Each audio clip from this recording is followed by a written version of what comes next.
Hi, thank you for joining us once more. I'm already feeling quite sleepy myself. Hope you are too. If this is your first time here, a special welcome. You might consider subscribing if you enjoy this kind of gentle historical drift. Strange, grim, and oddly soothing. So, as we dim the lights on the present and let the creaking floorboards of memory take over, breathe in slowly, release any tension in your shoulders, and come with us into a world of dust, desperation, and dubious medicine. Tonight's journey takes us back to the American frontier, not the glamorized version filled with heroic lawmen and saloon shootouts, but something slower, stranger, and far more uncomfortable. We're talking about medicine on the edge of civilization. The kind where your doctor might also be your blacksmith, or your bartender, or just a man with a fine mustache and a bottle of laudanum.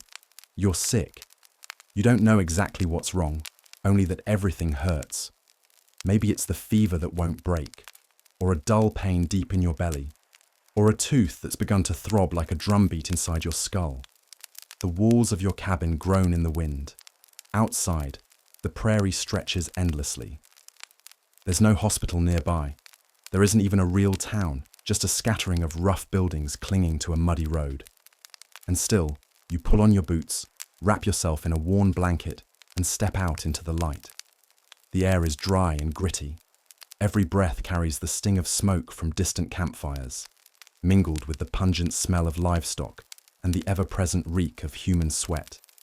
Your boots sink slightly in the dirt as you walk, or limp, toward the one place that promises help.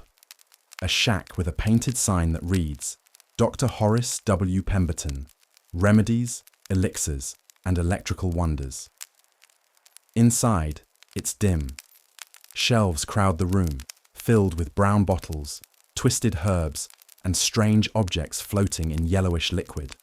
A smell hits you immediately. A thick cocktail of turpentine, vinegar, ammonia, and sweet molasses. It clings to your nostrils. You gag, just a little. That's normal. Dr. Pemberton, if he is indeed a doctor, wears a waistcoat too fine for this dusty place. He greets you with a warm grin and eyes too bright. His voice is slow and soothing. He peers at your tongue, taps your knees, asks you vague questions. And then he decides, your blood is stagnant, your organs are inflamed, you are overheated in the liver and likely filled with noxious vapors. He prescribes mercury pills, 2 in the morning, 2 at night, followed by a tincture of opium and a quick bloodletting to rebalance your humors. The tools for this last part are already laid out. A small blade, a rough bowl, and a cloth that looks used. You try not to focus on the stain on the edge of the cloth, or the flies buzzing near the window, or the ache in your gut that's worse now, not better. This was normal. In the Wild West, medicine was rarely safe and rarely scientific. Many so-called physicians had no formal training. Some bought their titles through mail-order diplomas. Others attended 2-week crash courses in anatomy. Most learned by doing, sometimes well, often not. Still, people lined up for their services. Because pain demanded something, because illness demanded action, even if that action was risky or utterly ineffective, and so you swallow the bitter pills. You lie back while he places leeches on your skin. You close your eyes, willing your body to relax, even as you wonder whether this cure is worse than the sickness itself. Somewhere outside, a dog barks. The sun has slipped low, bathing the sky in dusty orange and purple streaks. Inside the shack, the only light comes from a flickering oil lamp, casting your pale reflection across dozens of dusty bottles. This is healing, frontier style, and you, lucky you, are in the hands of an enthusiastic amateur with a steady grip and a fondness for snake oil. The next morning, you wake up groggy. Your mouth is dry, your tongue feels like it's been wrapped in cotton, and your stomach is not better. In fact, it's worse. You vaguely remember the medicine show from last night, the music, the clapping, the bottle of Professor Ezekiel's invigorating vital elixir. You can still taste the syrupy sweetness mixed with something chemical, something sharp. It felt like relief at the time. Now? Less so. Out here, this is how people heal, or try to. You brush the dust from your clothes and make your way back into town.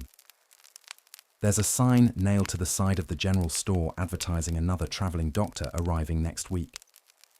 Dr. Whitaker's electric healing coils, harnessing the future for your pain. The ink is fresh. Another miracle, just a few days away. But for now, your options are limited. Across the street, a man is shouting. He's standing on a crate, waving a pamphlet printed with crude illustrations of the human body. He claims he's cured scrofula, cholera, yellow fever and heartbreak, all with one secret, alignment of the bile humours. You're not entirely sure what a bile humour is, but he says his tonic purifies them, that it evacuates the toxins of the blood and rebalances your magnetism. His eyes are wide, his voice practiced. He's memorised this pitch. You lean closer, watching him pour a few drops of clear liquid onto a dead frog. It twitches. The crowd gasps. You don't see the wire running from his pocket. The frog, apparently, has been magnetically reanimated. Science. Or something like it. You see this everywhere. Men in mismatched suits with bottles clinking beneath their coats. Women selling tinctures out of embroidered purses. No credentials, no training. Just charisma. Snake oil, they call it. And often, that's not a metaphor. Real snake oil, at least the kind used in traditional Chinese medicine, contains omega-3 fatty acids and can actually reduce inflammation. But the snake oil sold here in the American West, it's mostly mineral oil, cayenne pepper, and a little turpentine for bite. It smells like cleaning fluid and burns going down. But if the salesman is charming enough and the label says, guaranteed cure, most people don't ask too many questions. You find yourself wondering, why does everyone seem so willing to believe? Well, maybe because they have no other choice. There are no real hospitals in these parts, no university-trained physicians, no regulation. If someone falls ill, they might go to a barber who doubles as a surgeon, or a blacksmith who happens to set bones on the side. You've heard stories of broken legs straightened with wooden fence posts, held in place by belt straps and hope. And so, when someone promises healing in a bottle, no matter how strange the claim, you listen. Some remedies border on the absurd. You've heard of folks swallowing mercury pills to cure indigestion. Mercury, as in the silvery stuff from thermometers, and others swear by drinking blue vitriol, copper sulfate dissolved in water, to settle the nerves. Even arsenic was sold in small doses to give you a healthy complexion. No one really knew how much was too much, until it was far too much. Then there's radium. By the 1890s, glowing products began appearing on shelves. Radium water, radium butter, even toothpaste. It was the future. It was radiant. It was killing people. But slowly, silently, elegantly. And still, people lined up for more. You walk past a small shop, and an elderly woman offers you a jar of bear grease mixed with pine sap. For the lungs, she says. And also, the joints. You take it politely, though you know it will do nothing. Or perhaps it will do something. Belief is powerful. Placebo is real. At the edge of town, you see the first sign of modernity. An ad nailed to a hitching post. Coming soon. A new railroad surgeon's office. Maybe, if the train ever arrives. For now, your best hope is in the bottom of a bottle labelled elixir, potion, or miracle cure. The label peels in the heat, and the cork smells faintly of turpentine. You drink it anyway. Because on the frontier, even a lie is better than pain. And belief, sweet, desperate belief, is often the only medicine available. You've been ignoring the pain in your side for a few days now. Maybe it's a cracked rib. Maybe it's something worse. But after yesterday's elixir left you feeling floaty and slightly confused, You decide to seek out someone who can actually use a knife. On purpose.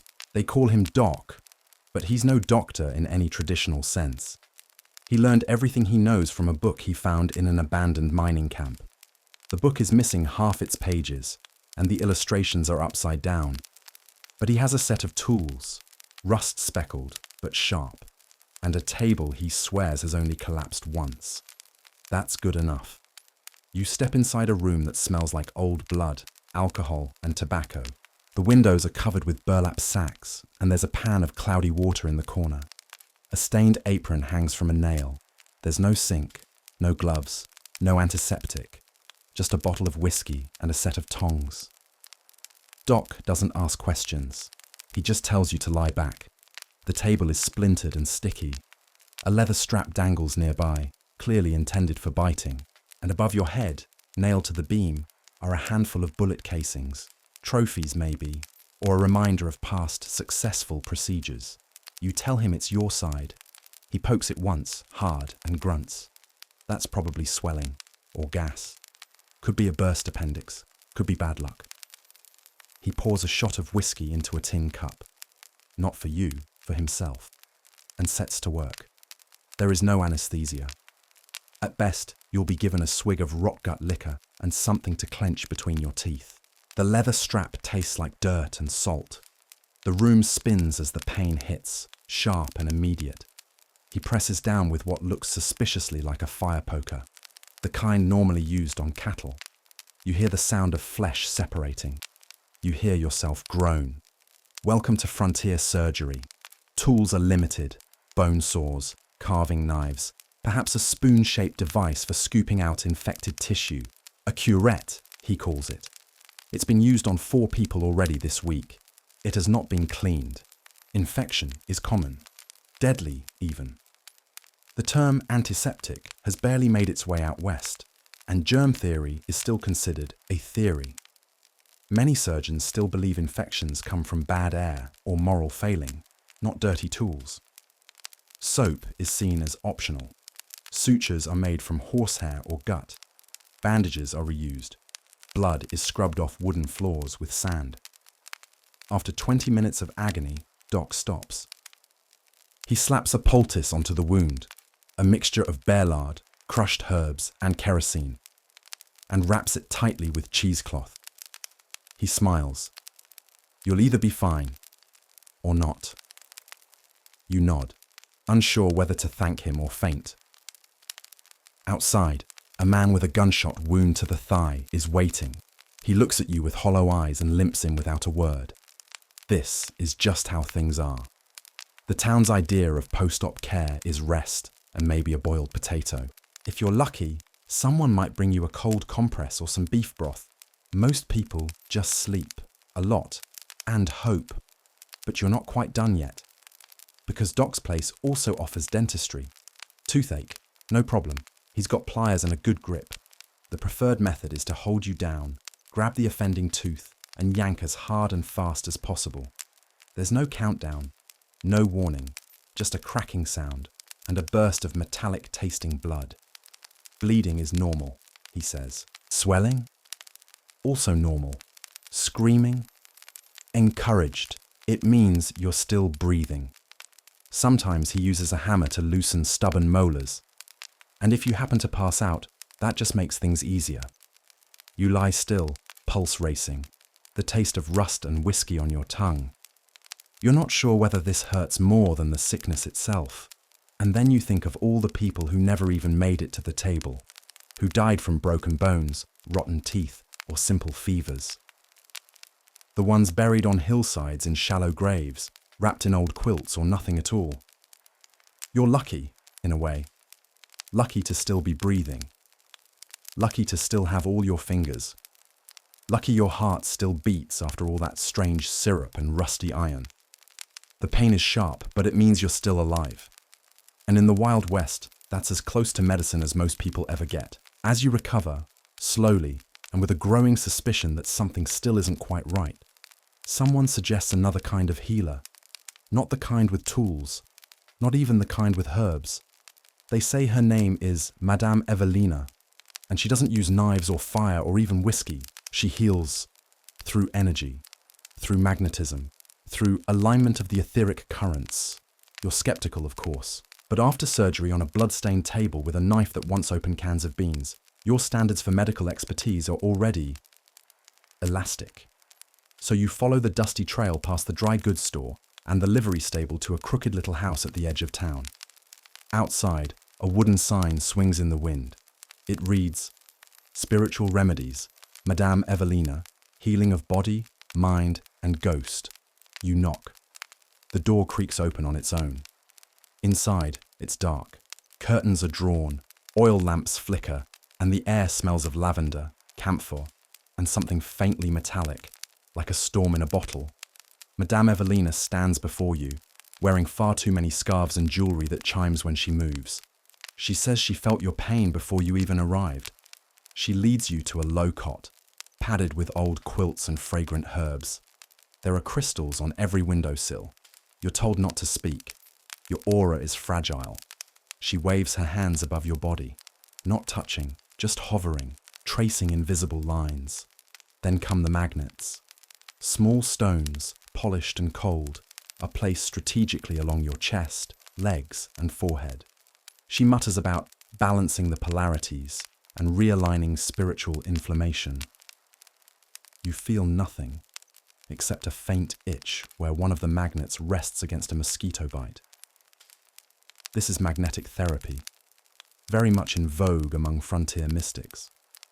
Based loosely on the ideas of Franz Mesmer from decades prior, it was believed that all ailments stemmed from a misalignment of the body's invisible energies.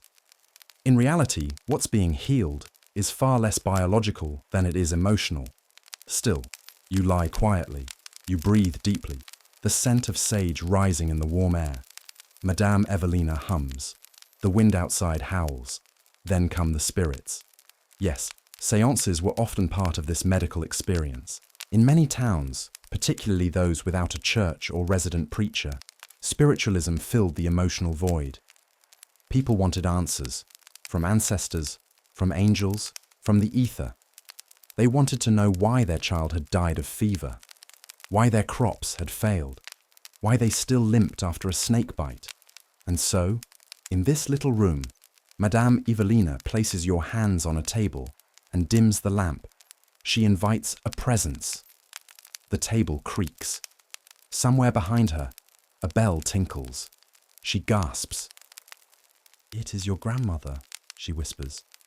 She says, "The pain is temporary, but you must stop drinking vinegar and touching metal during thunderstorms."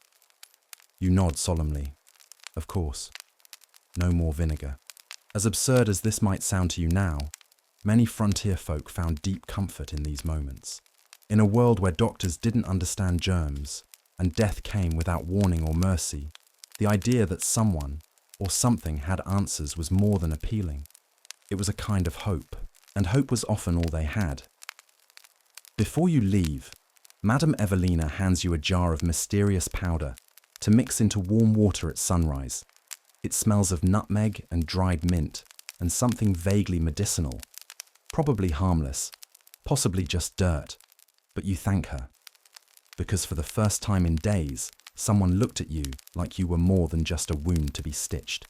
You step outside into the cool dusk. The town is quiet now. The wind has picked up. A tumbleweed rolls by with exaggerated purpose. You're still sore. Still unsure if you've been helped or hypnotized, or just mildly entertained. But you're also strangely calmer. Maybe the powder will work. Maybe the magnets realign something. Maybe your grandmother really did drop in to say hello. Or maybe, just maybe, being listened to is a medicine in itself. The next day, you're drawn by the sound of a fiddle. Not a particularly good one, a little out of tune, a little too fast, but somehow irresistible in this dry, dusty town. People are gathering at the edge of Main Street, where a colourful wagon has just pulled in. It's painted in bright reds and yellows, with swirling gold lettering that reads, Dr. Thaddeus T. Wainscot's Marvellous Elixir and Travelling Wonders. Below that, in smaller but no less confident script, cures pain, paralysis, piles, palpitations, and all ailments known to man or beast. You lean against a hitching post as the performance begins. Out steps a man in a tall hat, purple coat, and far too many buttons.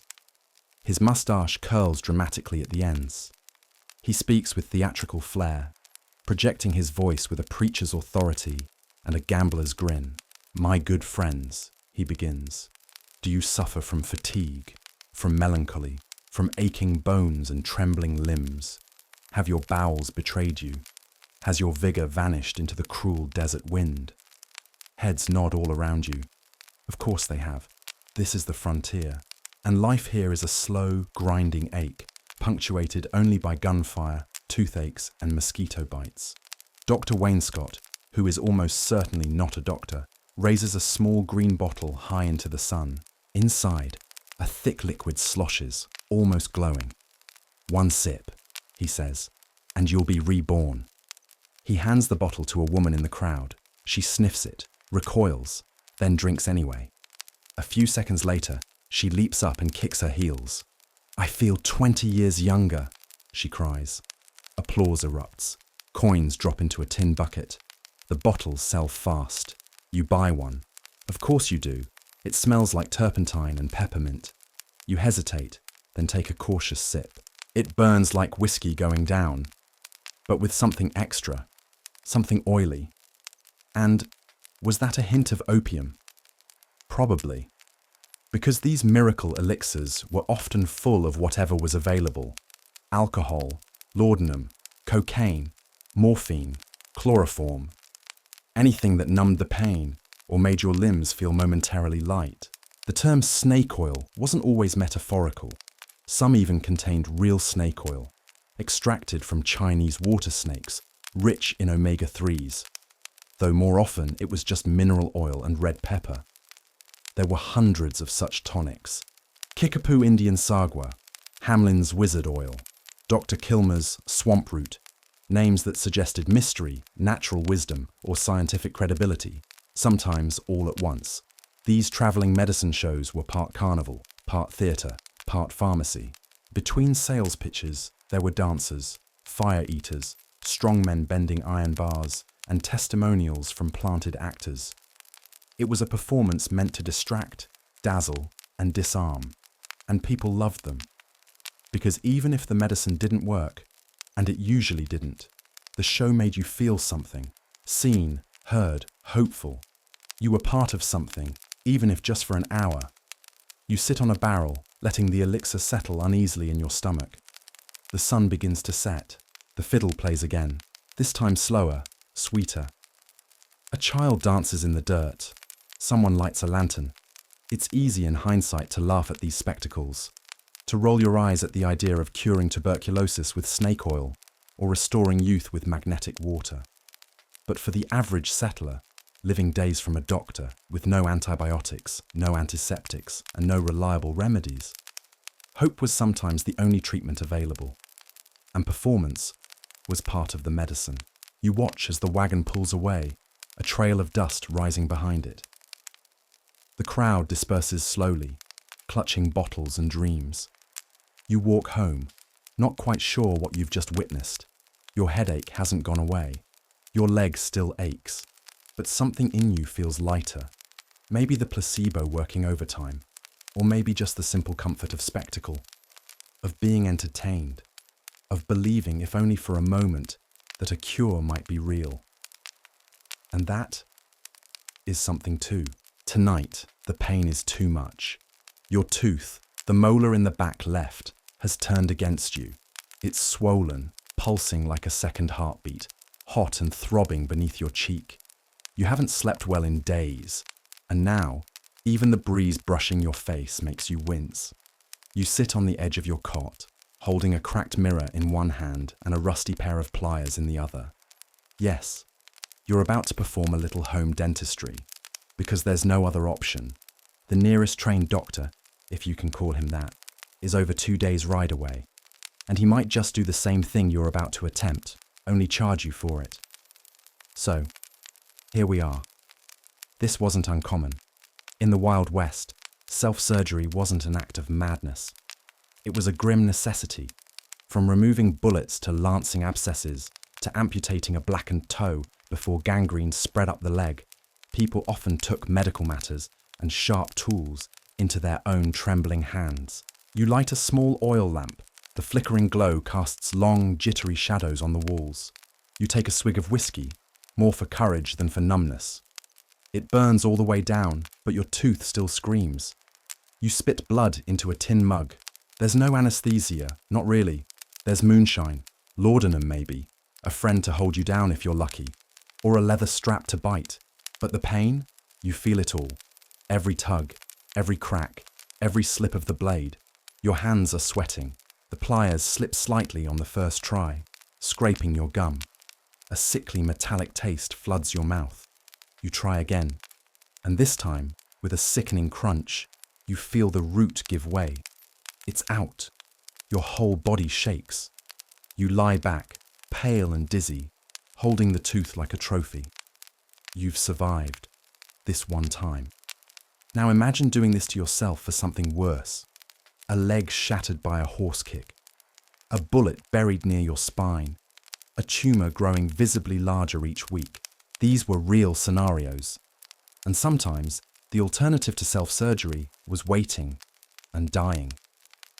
One of the most extreme documented cases of frontier self-surgery comes from Colorado miner Alfred Packer, better known for his cannibalism than any medical feat.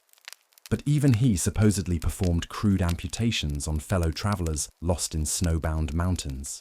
And then there's the story of frontier homesteader Nancy Williams, who amputated her own frost-bitten fingers with a kitchen knife, boiling water, and a prayer. No formal record exists, of course. Just newspaper clippings, local legend, and the quiet survival of women like her, toughened by isolation. When real doctors were present, it wasn't always better. Surgeries were often performed on kitchen tables, with no gloves, no sterilized instruments, and no understanding of germ theory. Blood was washed away with whiskey. Wounds were packed with old linens or simply left open. Infection was common. Death, more so. You picture it now. A dim wooden cabin with a man half conscious from laudanum, his leg held down by 3 men, and a fourth sawing through bone while flies buzz at the window. No antiseptics, no anesthetics, just the sound of the saw and screaming. And yet, people endured because they had to. Your tooth socket still bleeds as you lie back on the cot, jaw numb, head spinning. But you did it. You saved yourself, or at least postponed the worst. Tomorrow, someone will offer you a powdered root from Mexico that they swear can heal wounds overnight. The day after, a traveling nurse will try to sell you mercury tablets for your fatigue. Every option is bad, but some seem less bad than others. You close your eyes and wonder, how did people survive this? The answer is, not all of them did, but enough did, barely and with scars, to build towns, raise children, and keep stories like this alive. As you drift into an uneasy sleep, the wind whistles softly through the cracks in the wooden wall. Somewhere in town, a dog barks once, then falls silent. Your toothache has faded, for now. As you awaken the next morning, your jaw still sore and swollen, you step outside into a crisp dawn. The sun rises slowly over the jagged hills, casting long shadows across the dusty main street of the town. The smell of burnt wood mingles with fresh morning dew, and somewhere, a rooster crows, sharp and insistent. But there's another kind of healing stirring in town today, one that doesn't involve pliers, blades, or blistering alcohol. No, today, the cure is in the mind. You find yourself drawn toward the small wooden hall near the saloon, where a curious gathering has formed. Inside, the air is thick with anticipation and a faint scent of lavender and beeswax. Candlelight flickers softly against the walls, throwing shadows that dance like spirits. At the front stands a man, dressed in a simple frock coat, his hair parted neatly and slicked back. His eyes gleam with a strange intensity. This is Professor Elias Merriweather, a self-proclaimed mesmerist and faith healer. promising relief for ailments both physical and spiritual. "Step right in, friends," he calls in a voice smooth as velvet. "Let the power of the mind wash away your pains and worries. No bloodshed, no poison, only the strength within you." The room buzzes with murmurs and hopeful sighs. You settle onto a creaky wooden bench, feeling the coolness of the planks beneath you, and watch as the professor begins his ritual. He instructs the crowd to close their eyes, take deep breaths, and focus on his calm voice. You obey, feeling the slow rise and fall of your chest.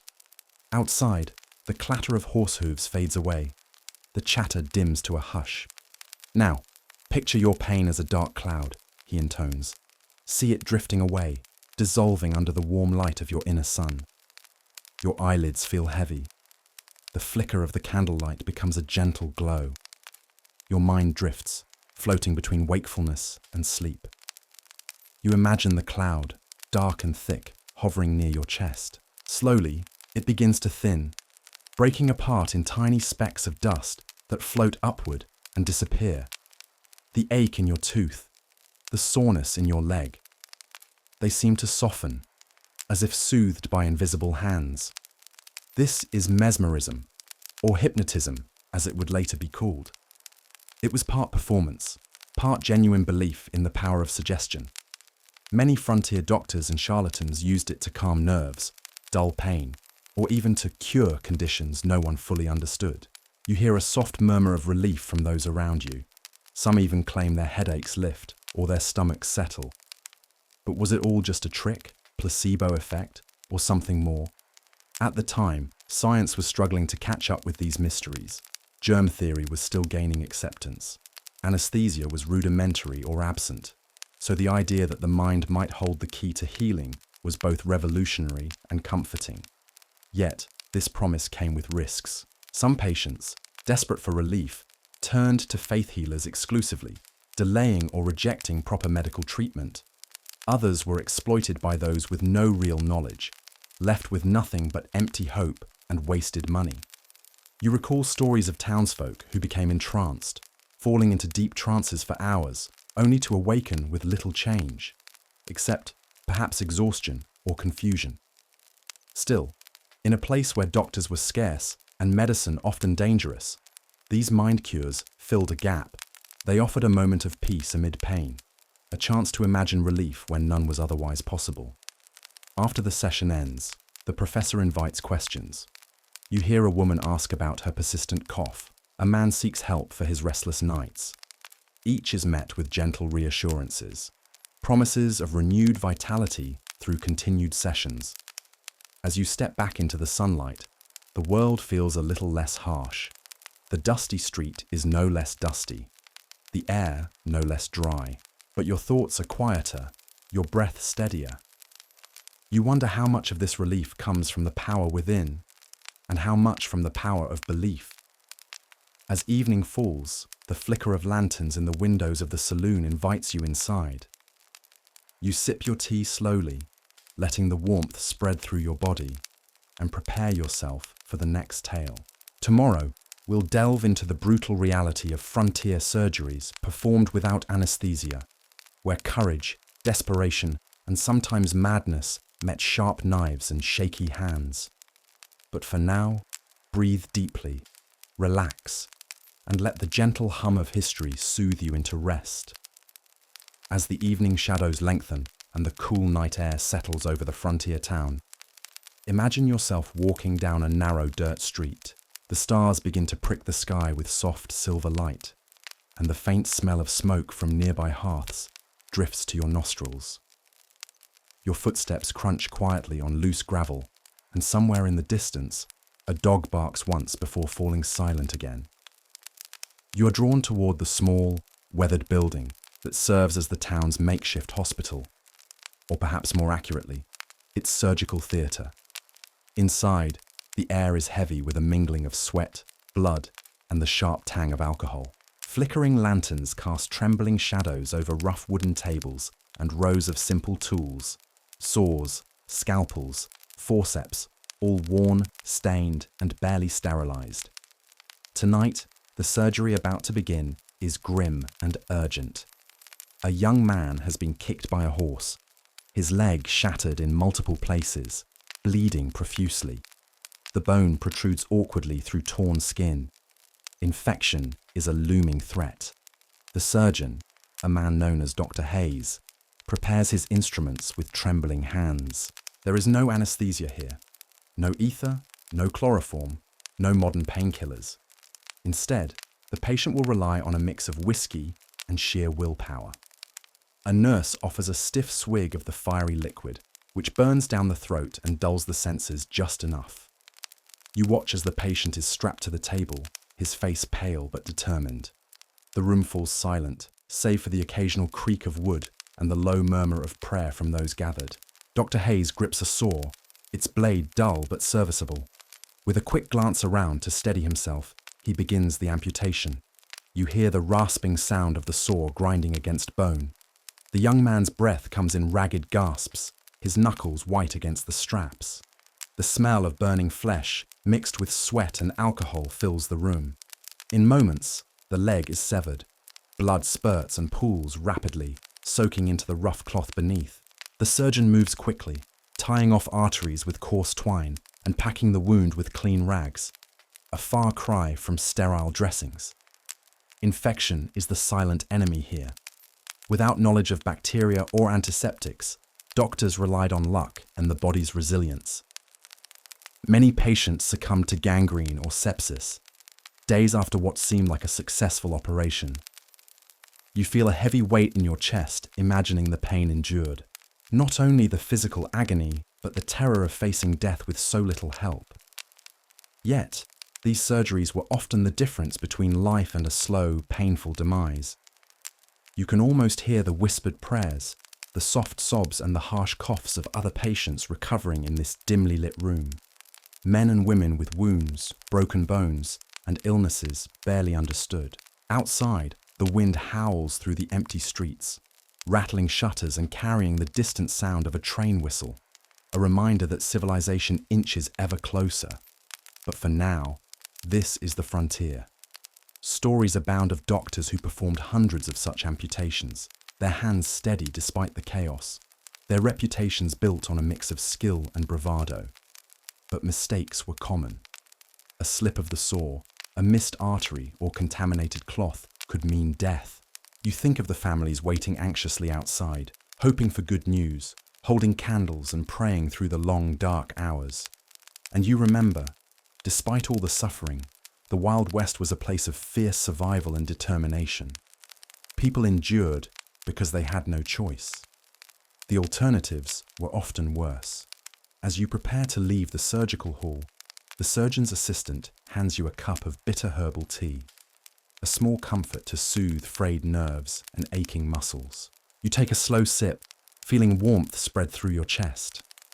Tomorrow, we'll explore another side of frontier medicine, the wild world of patent medicines and snake oil salesmen, where promises of miraculous cures mask dangerous ingredients and false hope. But for now, rest easy and let the quiet hum of history carry you gently towards sleep. As dawn breaks over the sleepy frontier town, the sun's gentle rays filter through wooden shutters, casting a warm glow on the dusty streets. The scent of fresh bread mingles faintly with the ever-present aroma of horse sweat and wood smoke. You stretch and yawn, still feeling the residual weariness from yesterday's grim surgical scene. Today, you find yourself wandering toward the bustling marketplace, a place alive with the chatter of townsfolk and the clatter of wagon wheels. Here, amid stalls overflowing with bolts of cloth, barrels of dried goods, and pots of honey, there is a different kind of healer plying his trade. You hear the unmistakable shout of Dr. Silas Cranberry, the miracle man, echoing through the crowd. His voice is loud, confident, and commanding, carrying over the noise. Intrigued, you follow the sound until you reach a small wooden stage adorned with colourful banners and a large painted sign boasting Cranberry's wonderful cure-all elixir for pain, plague, and heartache. Around the stage, a crowd gathers eagerly, eyes shining with hope and curiosity. Dr. Cranberry, dressed in a tailored suit slightly too large for his wiry frame, stands with a gleaming bottle in hand. His smile is wide, almost too wide, and his eyes sparkle with showmanship. "Ladies and gentlemen, weary travelers and hardened cowboys," he begins, his voice smooth and theatrical. "Step right up and behold the miraculous power of my elixir, guaranteed to banish your troubles and heal your ills, or your money back." You lean closer, catching the faint, sickly sweet smell of the potion. A blend of alcohol, herbs, and something indistinct but strangely chemical. Dr. Cranberry's pitch continues, promising relief from everything from indigestion to tuberculosis. He offers samples to the crowd, urging them to drink deeply, to feel the warmth spread through their bodies and the healing magic at work. Behind the scenes, however, the truth is far less miraculous. Many such patent medicines were little more than alcohol laced with sugar and herbs, sometimes with dangerous additives like opium or mercury. The lack of regulation meant that snake oil salesmen, so named because some did indeed use oil from snakes as an ingredient, but many did not, could exploit the desperate and ill with impunity. You watch as some townsfolk eagerly buy bottles, clutching them like precious talismans. Others are more skeptical, casting wary glances and shaking their heads. Despite the dubious contents, these cures filled a vital gap in frontier medicine. With doctors few and far between, and formal treatments often risky or unavailable, patent medicines offered hope, however fleeting. As you listen to Dr. Cranberry extol the virtues of his elixir, you notice a few attendees quietly stepping away, their faces pale or pained. Some clutch their stomachs or cough harshly, symptoms the elixir claims to cure but cannot. You think of Mrs. Jenkins, a widow with a persistent cough, who once bought a bottle hoping for relief, but ended up sicker and more desperate. The allure of easy cures, the charisma of the salesman, and the fear of illness combine to create a potent mixture of hope and despair. You also reflect on how these salesmen traveled from town to town, setting up shop in makeshift tents, saloons, or public squares, each performance a carefully orchestrated spectacle. Their success relied as much on entertainment, with music, dancing, and dramatic testimonials, as on any real medicinal effect.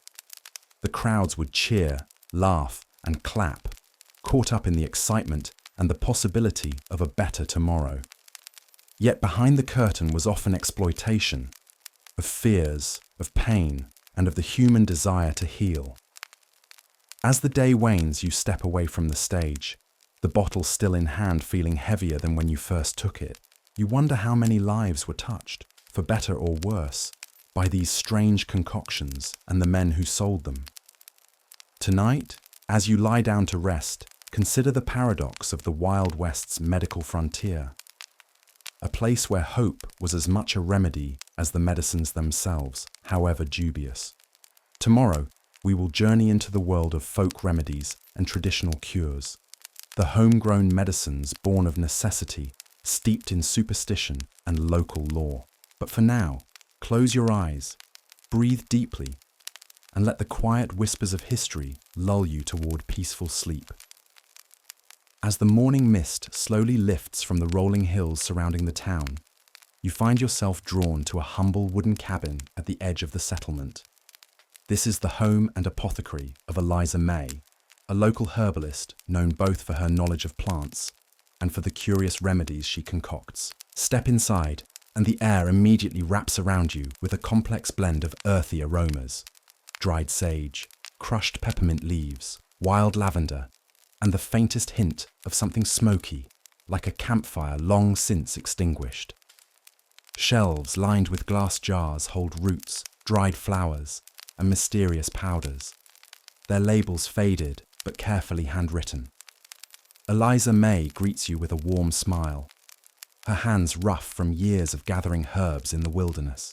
Her eyes gleam with quiet wisdom and the resilience of a woman who has weathered countless hardships. You take a seat at the wooden table where a mortar and pestle await your inspection. She begins explaining the traditional remedies passed down through generations: teas to soothe coughs, poultices for wounds, and tinctures to ease pain. But these folk medicines are a double-edged sword. While some bring relief, others are steeped in superstition and danger. For instance, she tells you of devil's snare, a plant believed to ward off evil spirits, but actually quite toxic if ingested. You listen intently as she prepares a salve, crushing dried comfrey leaves mixed with animal fat. The texture is thick and slightly gritty, its smell pungent and sharp. Eliza May warns that if not used carefully, it can cause skin irritation. This blend of knowledge and risk characterizes much of frontier medicine, where science and superstition often intertwined.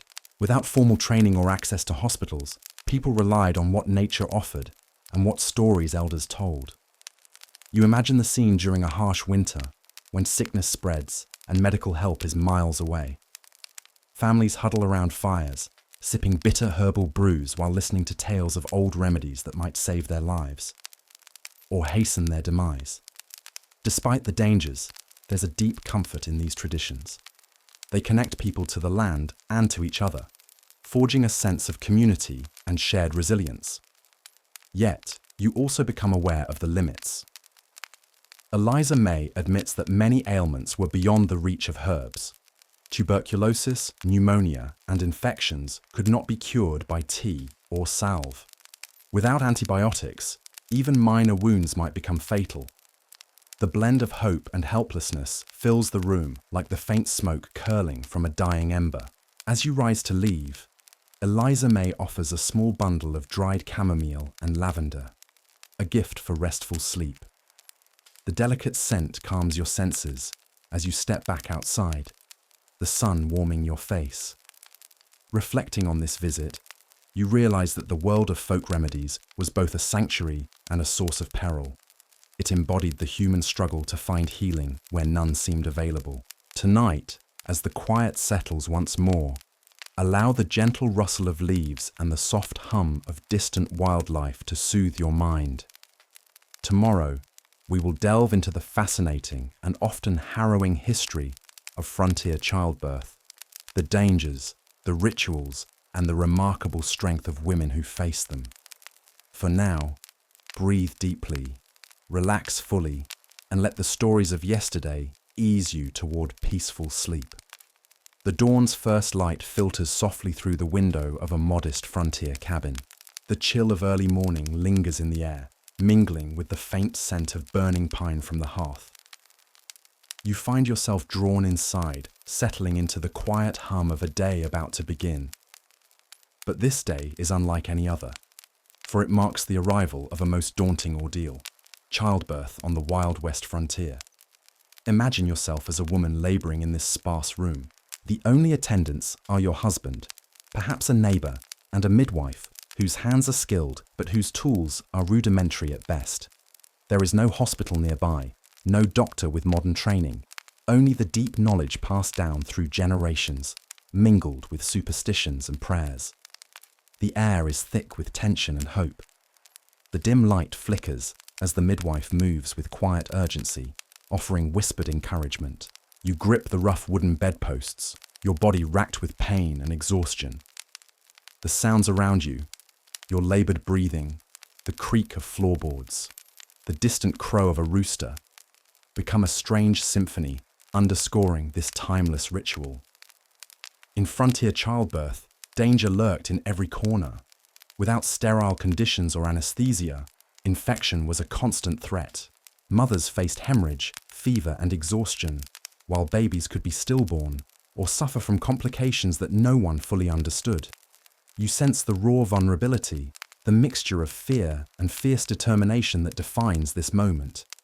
Midwives carried immense responsibility, relying on herbs like raspberry leaf or willow bark to ease contractions or reduce fever. Yet many remedies were unproven, and in some cases outright harmful. For example, the use of mercury and other toxic substances was not unheard of, reflecting the era's limited medical understanding. You notice how the community's support plays a crucial role. Neighbors might gather outside the cabin, offering prayers or tending to other children and chores, creating a fragile safety net for the mother. But this support could be a double-edged sword, as gossip and superstition often complicated the experience. Some believed that bad omens or curses could cause complications, adding psychological stress to the already heavy burden. As you lie back on the rough bed, the midwife's voice softens, recounting stories of women who survived multiple births despite staggering odds, their strength etched into the very fabric of frontier life. You feel a deep respect for their resilience, a testament to human endurance in the face of relentless hardship. This glimpse into frontier childbirth reveals a world where life and death danced a precarious waltz, and every birth was a gamble against the unknown. As the hours stretch and the child finally cries out, relief and joy fill the room, mingling with the sweat and tears. Tonight, as you prepare to rest, let this story of courage and survival lull you into calm repose. Tomorrow we will explore the often grim and bizarre world of frontier dentistry, a practice marked by pain, crude tools, and a fair share of superstition. For now, breathe slowly, relax deeply, and let the quiet strength of those frontier mothers carry you gently towards sleep. As the sun climbs higher over the dusty frontier town, you find yourself wandering down a rough, uneven street, lined with wooden buildings. The scent of fresh sawdust mingles with the faint smell of smoke from cooking fires and the occasional tang of horse sweat. Among the hustle and bustle of merchants, cowboys, and townsfolk, there is a place that few willingly visit: the dentist's office. Picture stepping through the creaking door into a dim, cluttered room, where the air is thick with a mixture of antiseptic herbs and the metallic tang of blood. The dentist, often more of a jack-of-all-trades than a trained medical professional, awaits you with crude tools laid out on a wooden table. These might include pliers, forceps, and files, all rudimentary and unsterilized by modern standards. You sit in a hard wooden chair, strapped in by leather belts or held down by assistants, because in those days, the patient's struggle was expected and managed by force if necessary. There was no anesthetic, so the procedure was painfully swift or agonizingly slow, depending on the practitioner's skill. Imagine the sensation as the dentist grips your tooth with cold iron pliers, twisting and pulling with all their might. The pain is sharp, raw, and immediate. No numbing, no mercy. The room echoes with your groans, the scraping of metal on enamel, and the occasional cracking sound as the tooth finally comes free. After extraction, the bleeding continues unchecked, and infection lurks in the unwashed tools and dusty environment. Many patients developed abscesses or worse, sometimes resulting in a slow, painful death. Despite this, frontier dentistry was in high demand. Toothaches were common, caused by poor hygiene, diet high in sugar and grit, and the harsh living conditions. The tooth doctor might also attempt repairs, such as filling cavities with melted gold or tin, or pulling out teeth deemed beyond repair. In some cases, charlatans capitalized on the public's desperation. Traveling dentists advertised miraculous cures and painless procedures, though their claims were often empty. They sold tonics and powders promising to regrow teeth or cure all oral ailments, none of which worked. You notice the blend of fear and hope in patients' eyes, caught between the agony of untreated decay and the terror of dental extraction. Outside the office, townsfolk whisper about infamous dentists who were more likely to cause harm than good. Yet, without alternatives, they remained the only option.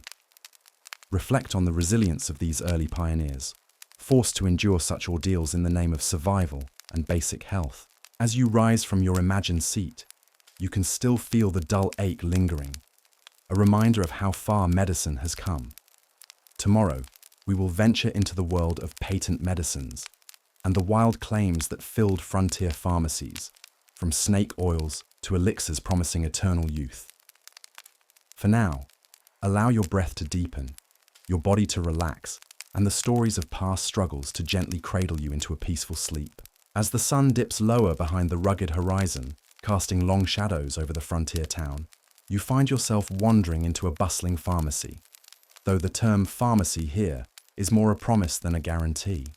This is the domain of patent medicines, those mysterious elixirs and tonics that promised miraculous cures for ailments ranging from coughs to consumption. from broken hearts to general weakness. Step inside, and the air is thick with the sharp, sweet scent of alcohol mixed with the earthy aromas of herbs and spices.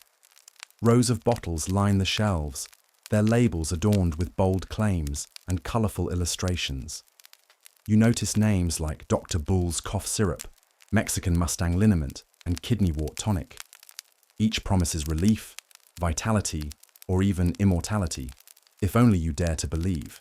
These patent medicines were the lifeblood of frontier health, filling the gap left by the lack of trained doctors and proper medical care. They were sold by travelling salesmen, pharmacists, and sometimes charlatans, each eager to convince you that their potion was the key to your wellness. You reach for a small bottle labelled Dr. Kilmer's Swamp Root, said to cleanse the kidneys and cure rheumatism. The liquid inside is thick and syrupy, with a sickly sweet taste that lingers on your tongue. It contains a mix of herbs, alcohol, and often harmful substances like opium or alcohol in high concentrations, which could provide temporary relief but also lead to addiction or poisoning. The marketing was relentless and inventive. Posters plastered on walls promised instant cures, testimonials from satisfied customers lined newspapers, and travelling medicine shows combined entertainment with sales pitches. These performances featured snake oil salesmen who dazzled crowds with promises and spectacle, leaving many hopeful but often cheated. Yet, the desperation for cures was real. Life on the frontier was hard, and illness was frequent. When you were ill, these medicines were sometimes the only option, a beacon of hope amid uncertainty. You imagine the paradox, a medicine that might relieve symptoms but at the cost of new problems, or none at all. Many bottles were little more than alcohol, sugar, and dangerous additives, lacking any real medicinal value. As you wander deeper into the shelves, you come across a curious assortment of remedies: electric bitters, blood purifier, and nerve tonic. Each claim to work on invisible forces within your body, promising to restore balance and health. The reality was that without regulation, many of these concoctions were more about profit than healing. The term snake oil itself became synonymous with fraud, rooted in the false promises that preyed on the sick and vulnerable. Still, some ingredients did have mild medicinal properties. Herbs like ginseng, licorice, and peppermint found their way into formulas, offering slight comfort. But the overall effect was often unpredictable and sometimes dangerous. You sense the mix of hope and risk that defined the frontier medical experience, a world where science was nascent and medicine bordered on magic. As night falls and you prepare to rest, reflect on this strange intersection of desperation, innovation, and deception. Tomorrow we will explore the harsh realities of surgery in the Wild West, the crude instruments, the absence of anesthesia, and the courage required to survive. For now, breathe deeply, relax fully, and let these stories of past trials gently carry you toward peaceful sleep. As the first light of dawn filters through the dusty windows of a frontier town's makeshift clinic, you step inside to witness a world far removed from the sterile hospitals of today. Here, surgery is a desperate, often brutal affair, a grim necessity in a land where wounds from gunfights, accidents, and infections were common, and medical professionals were few and far between. The room is sparse. Rough wooden walls enclose a space filled with a simple operating table, stained from previous procedures, and an assortment of tools that look more suited to a blacksmith's workshop than a surgeon's kit. The sharp, metallic scent of blood mingles with the faint aroma of herbs laid out in hopes of disinfecting wounds. You find yourself observing as a surgeon, perhaps a travelling doctor or a self-taught local, prepares for an operation. There is no anesthesia to dull the pain, no gentle sedation to ease the patient's mind. Instead, the only comfort might be a swig of whiskey or a rough cloth pressed over the mouth to bite down on. Imagine the patient, strapped down or held firmly by assistants, eyes wide with fear and pain, muscles tense and trembling as the procedure begins. The surgeon's hands move quickly, wielding saws, knives, and forceps with practiced urgency. Every cut, every stitch is a battle between survival and suffering. One common surgery is the amputation of a limb, often necessitated by gangrene or severe injury. Picture the saw rasping through bone, the patient's screams swallowed by the chaos and effort around them. The risk of infection is high, and the tools, rarely sterilized, are a conduit for bacteria and disease. Despite the brutality, these surgeries save lives. Infections that would otherwise be fatal might be stopped by removing the damaged tissue. Yet, many do not survive the ordeal, and those who do often face a long, painful recovery. The tools themselves tell a story of a time before modern medicine. There are bone saws with crude wooden handles, scalpels forged by local blacksmiths, and needles threaded by hand. You notice the absence of gloves or masks. Protection against infection was largely unknown or ignored. The knowledge of anatomy and hygiene was limited.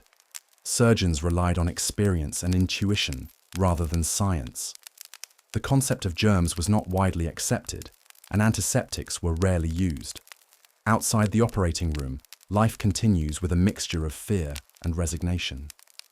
Townsfolk whisper of the latest miracle surgeon, or the gruesome fate of someone who underwent an operation. Stories circulate of surgeries performed in saloons or barns, far from any semblance of cleanliness. Despite the risks, these frontier surgeons were often the only hope. Their courage and determination were matched only by the brutal reality of their tools and methods. As you absorb the scene, you can't help but feel a profound respect for the patients and practitioners alike. Individuals caught in a harsh era where medicine was as much about grit as skill. Let your breath slow, your body relax, and your mind drift gently away from this stark but fascinating glimpse into the past. Tomorrow, we will delve into the peculiar world of quack doctors, their wild claims, and the bizarre treatments they peddled to desperate souls. For now, settle into your comfort, knowing you've traveled back in time to a place where survival was a daily battle. As you wake in the early morning light, your mind still lingers on the harsh realities of frontier surgery. But now, your path leads you to another peculiar figure in the medical landscape of the Wild West. The quack doctor. These were men, and sometimes women, who promised more than they could ever deliver, selling hope wrapped in wild claims and curious concoctions. Step into their world, where the line between genuine healing and deception was often blurred. The quack doctor's office is unlike any modern clinic. Imagine a room cluttered with bottles of strange liquids, jars of herbs, animal parts, and labels boasting miraculous effects. The smell is pungent and oddly sweet, a mixture of alcohol, herbs, and sometimes something far less pleasant. You sit down across from a man dressed in a suit that is just a bit too flashy, a top hat resting nearby, and eyes that sparkle with confidence or cunning, or perhaps both. His voice is smooth and convincing as he extols the virtues of his miracle cure. You listen closely as he explains how his special tonic can rid you of ailments no one else can treat, from consumption to broken hearts. Many of these quack doctors were charismatic salesmen, traveling from town to town with medicine shows that combined entertainment and persuasion.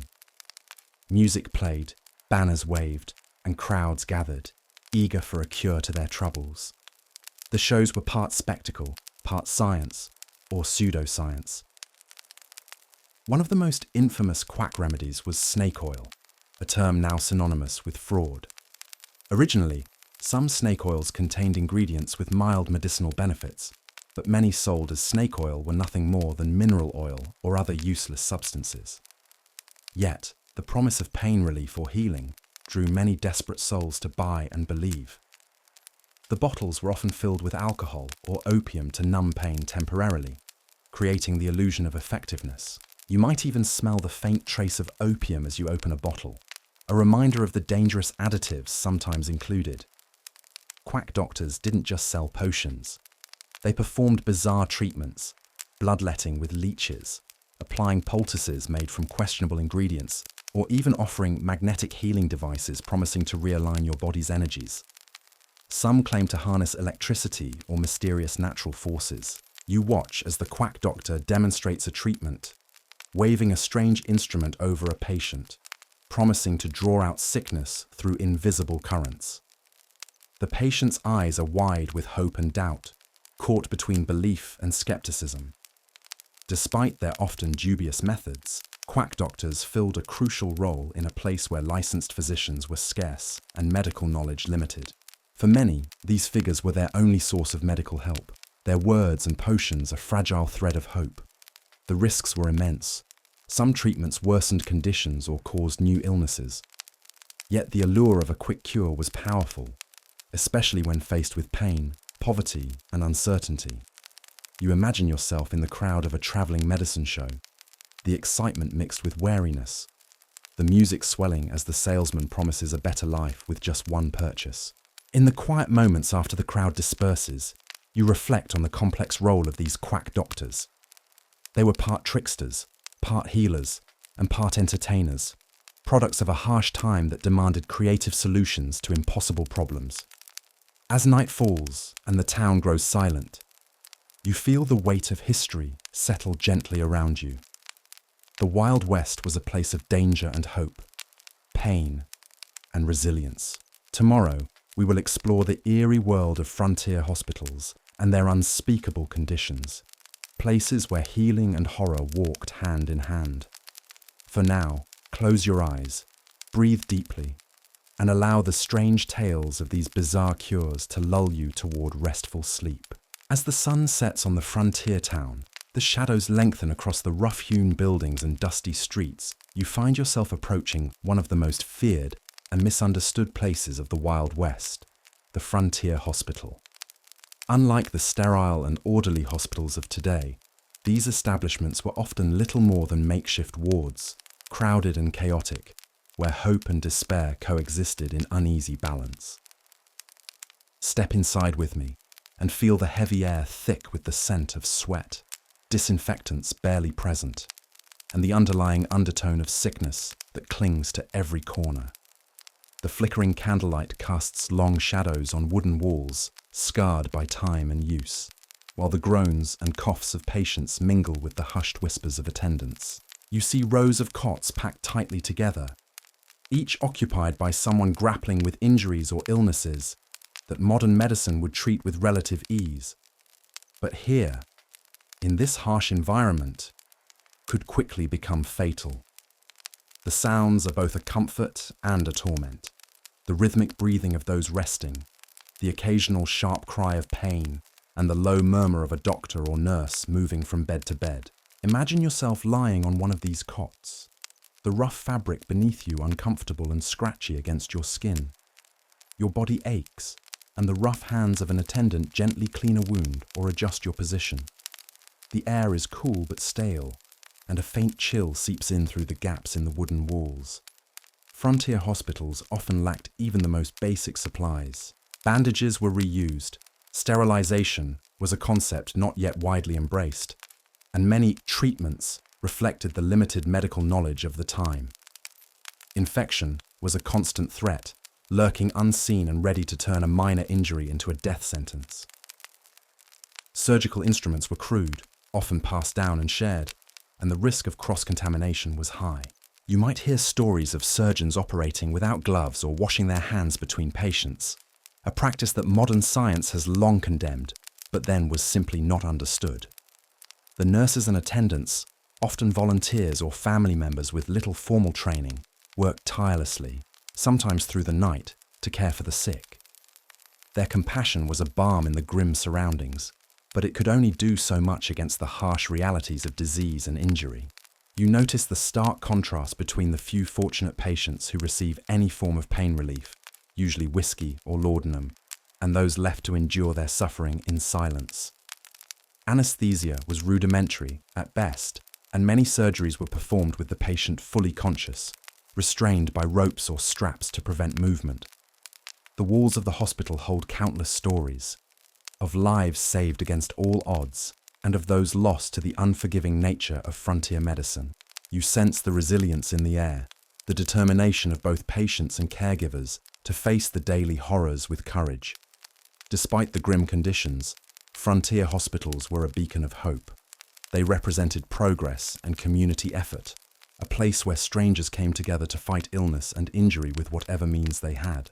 As you prepare to leave this somber place, take a moment to breathe deeply and absorb the complex emotions swirling around you.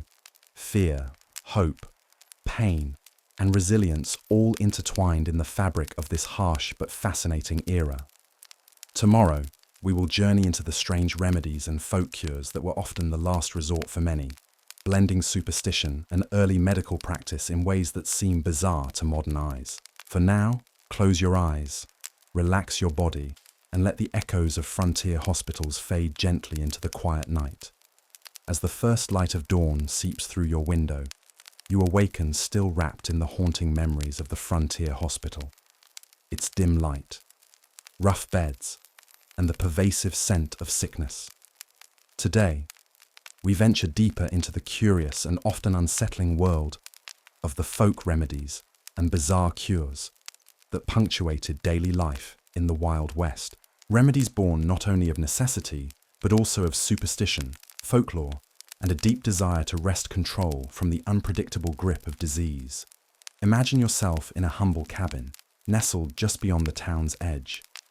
The wooden walls creak softly as the morning breeze filters in. You sit at a worn table covered with an assortment of oddities, dried herbs hanging from the rafters, jars filled with strange powders, animal parts, and mysterious liquids collected in glass bottles of all shapes and sizes. The air is thick with the mingled scents of sage, dried roots, and something faintly metallic. You reach out to touch a bundle of sage, its leaves rough yet comforting, and inhale deeply. This plant, along with others like chamomile, lavender, and valerian, was prized not just for its scent, but for its supposed healing properties. These herbs were often brewed into teas or boiled into potions, believed to calm nerves, reduce fevers, or ease stomach pains. But the Wild West was also a land where desperation bred strange ideas. When conventional treatments failed or were unavailable, people turned to remedies that today might make you wince or even shudder. You pick up a small jar labeled mercury ointment, a substance once commonly used to treat infections and skin ailments, despite its highly toxic nature. The mercury would be rubbed onto wounds or sores, a practice now known to cause poisoning, but back then it was one of the few options available. You might feel a faint tingling or burning sensation, a cruel price for temporary relief. Folk healers often mixed ingredients in seemingly strange combinations. For example, you see a recipe for a salve made from animal fat, crushed bones, and sometimes even snake venom.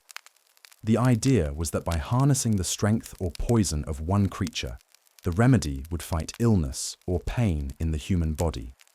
In some cases, the remedies ventured into the mystical. You hear whispers of charms and talismans worn to ward off disease or evil spirits, or rituals involving prayer, dance, or the laying on of hands. Illness was sometimes seen not as a purely physical ailment, but as a manifestation of spiritual imbalance or malevolent forces. You might even find yourself gazing at a strange, cure-all tonic, the ingredients of which remain a secret, but which promises to cure everything from coughs to heartbreak.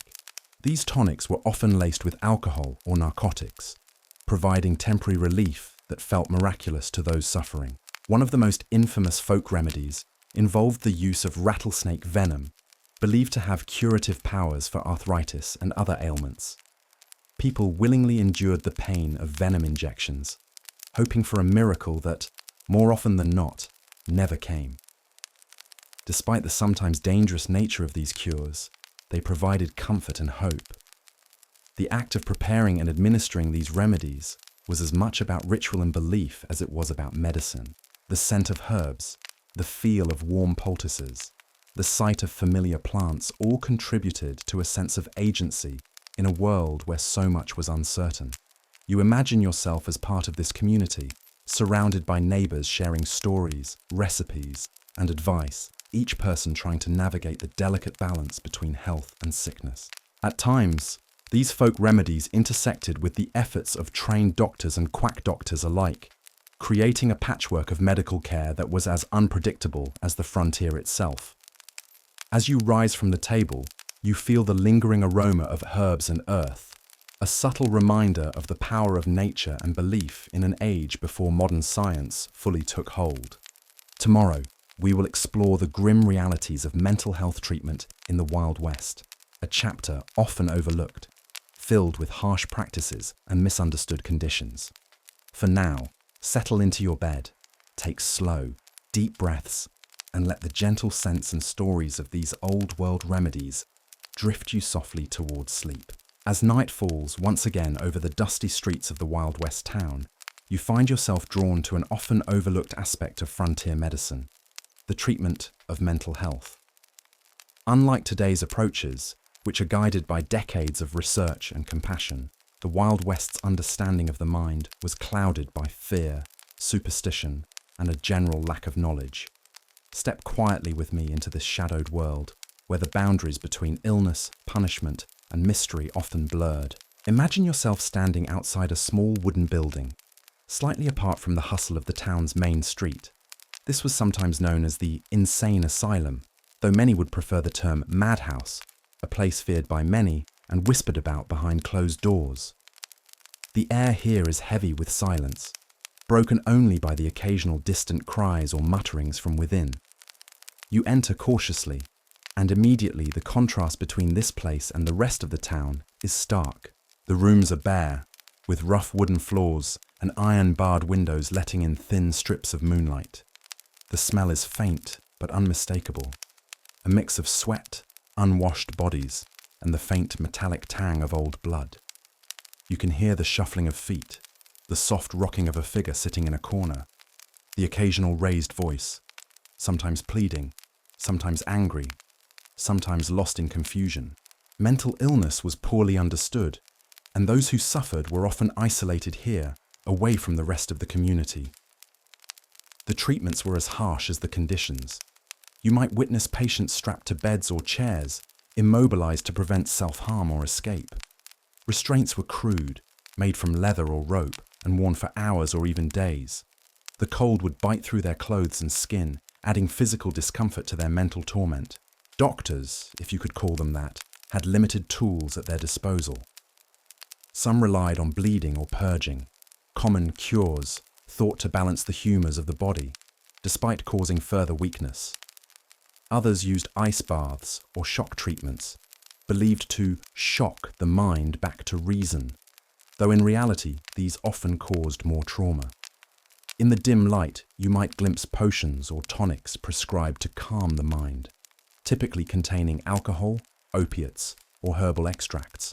These substances dulled senses temporarily, but carried risks of addiction and overdose.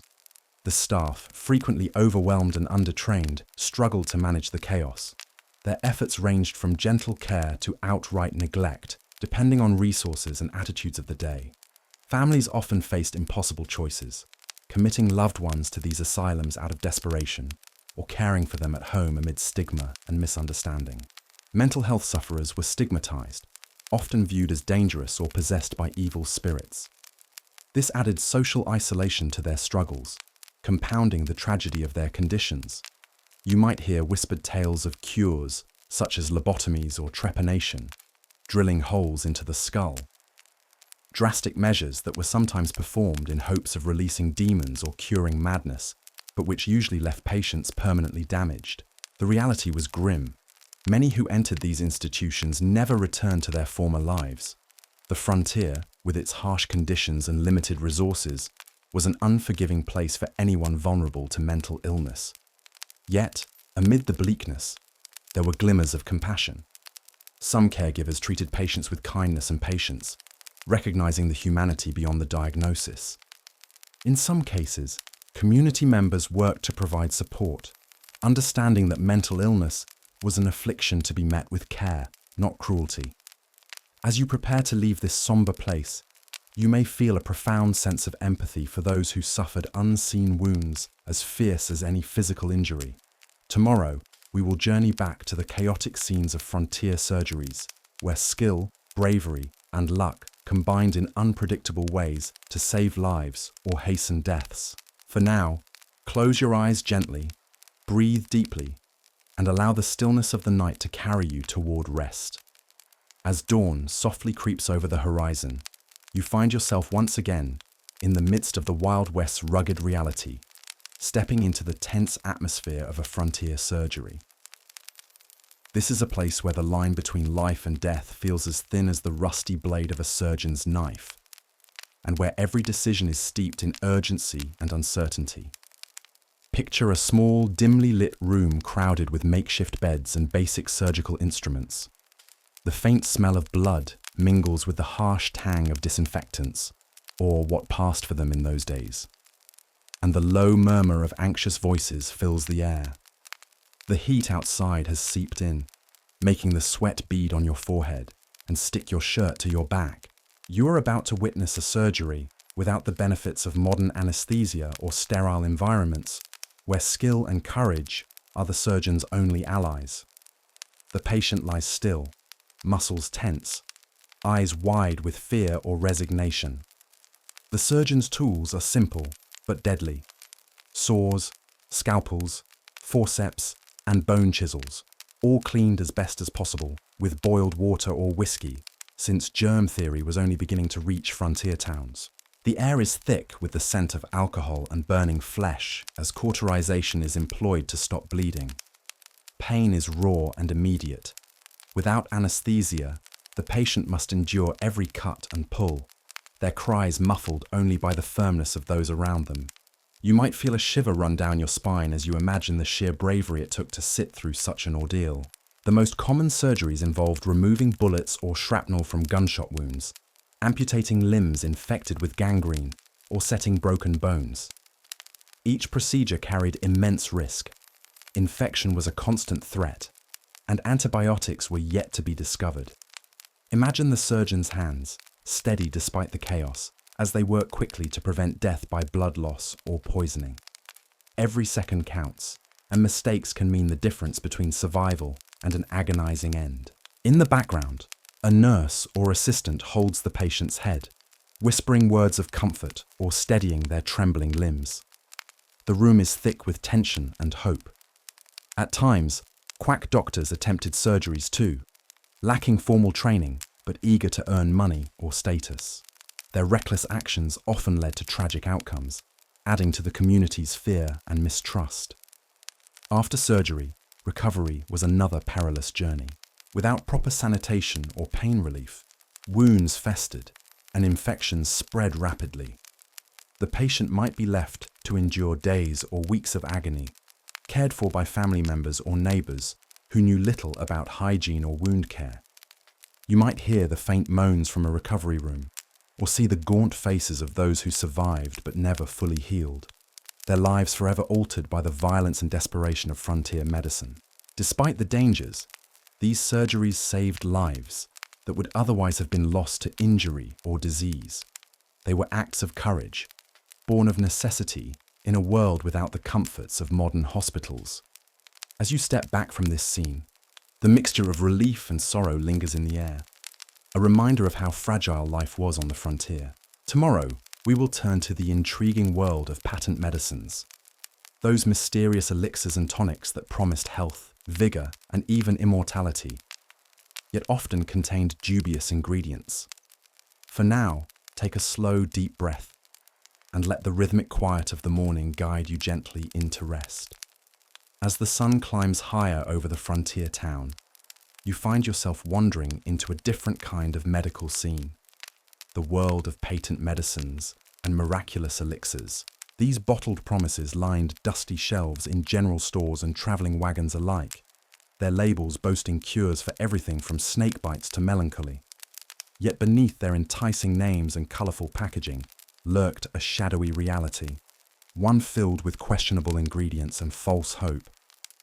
Picture yourself entering a general store with creaky wooden floors and shelves overflowing with glass bottles in every shape and size. The scent of dried herbs mixes with the sharp sting of alcohol and the faint sweetness of sugar. The shopkeeper eagerly offers you a sample of a miracle cure, a thick, syrupy liquid that glistens in the sunlight. These patent medicines promise to soothe pain, cure consumption, restore vitality, and even prolong life. They were marketed with flamboyant language, wild claims, and sometimes sensational testimonials from grateful patients. The name patent didn't necessarily mean the medicines were safe or effective. It often meant the recipe was secret and unregulated. In reality, many of these concoctions were little more than alcohol mixed with sugar and a pinch of herbs, but others contained far more dangerous substances.